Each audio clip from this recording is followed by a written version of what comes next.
నమః. ఒక్కొక్క మంత్ర విశేషములు కొన్ని గుత్తులు నామాల్లో పెడతాడు.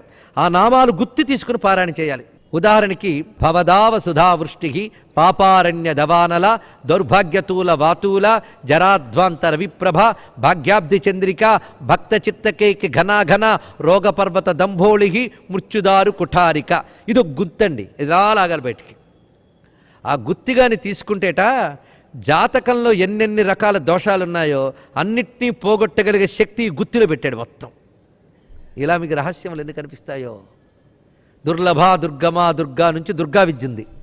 ఇలాగ రకరకాల ప్రయోజనాల కోసం రకరకాల గుత్తులున్నాయి. విశుద్ధి చక్రలయ దగ్గర నుంచి ఒక్కొక్క చక్రంలో పనిచేసే అమ్మవారి శక్తులన్నీ గుంతుగా పెట్టాడు. ఇలాగా చూస్తూ ఉంటే ద్రాక్షతోటి గుర్తురాదు, గుత్తులు గుత్తులు. చిత్రం ద్రాక్ష తోటకి దీనికి చిన్న తేడా ఏంటంటే అక్కడ ఎన్ని గుత్తులు పళ్ళున్నా రుచి మాత్రం ఒక్కటే, ఫలితం మాత్రం ఒక్కటే. కానీ ఇక్కడ అలా కాదు, ఒక్కొక్క గుత్తులో ఒక్కొక్క రకమైన ఫలం. ఇంకా అంతకంటే ఇంకేం కావాలండి? అంత అత్యద్భుతమైనది లలితా సహస్రనామ స్తోత్రం. అందుకు ఒక్కొక్క దానికి ఒక్కొక్క పరిష్కారం. ఒక ఆయనకి కొంతకాలం ఏదో సాధన చేశాడు, వృత్తిరీత్యా డాక్టర్ ఆయన. ఏదో సాధన చేశాడు, రకరకాల యోగ సాధనలు ఉన్నాయిగా. అతనికి సూక్ష్మ దృష్టి విచ్చుకుందిట. విచ్చుకోగానే చిత్రం ఏంటంటే సూక్ష్మ ప్రపంచంలో ఉన్నవన్నీ కనబడడం మొదలెట్టాయి ఆయనకి. ఈ కనబడిపోగానే ఆయనకి ప్రతి వ్యక్తి చుట్టూ మంచి శక్తి ఉందో చెడ్డు శక్తి ఉందో కనబడిపోతుందండి ఆయనకి. ఇది ఆశ్చర్యపోయాడు ఆయన. ఇది ఒక బాధాకరమైన అంశం. ఆయన చెప్పిన విషయం ఏంటంటే చాలామందిని ఈ యుగంలో పిశాచ శక్తులు పట్టి పీడిస్తున్నాయని చెప్పాడు. ఇది కొంచెం ఆలోచించవలసిన అంశమే. ఎందుకంటే అనాచారం దురాచారం పెరిగితే పిశాచ శక్తులు ఆక్రమించుకుంటాయట. ఎవరెవరికో కనబడ్డం కాదు, ఆయన్ని ఒక సర్పపిశాచం పట్టుకుందిట. ఎప్పుడు ఆ సర్పపిశాచం కనిపిస్తోంది. ఎక్కడ పెడితే అక్కడ ఆ పిశాచం కనబడినప్పుడు ఆయన పాలు పెట్టడమో పులిహార పెట్టడమో చేస్తున్నట్ట. చూసేవాళ్ళు పిచ్చివాడు అనుకుంటున్నారు. కానీ దాన్ని తొలగించే శక్తి మాత్రం తెలియలేదు. ఒక శ్రీ విద్యోపాసకుడి దగ్గరికి వెళ్ళాడండి ఆయన. వెళ్ళి అడిగాడు, అయ్యా మహానుభావ, నేను బాగుపడాలి, పిశాచ శక్తి పీడిస్తోంది, ఏం చేయాలి అంటే మొత్తం లలితా సహస్రనామాల్లో ఒక్క నామం తీసిచ్చాడండి ఆయన. నువ్వు జపం చేసుకో అని.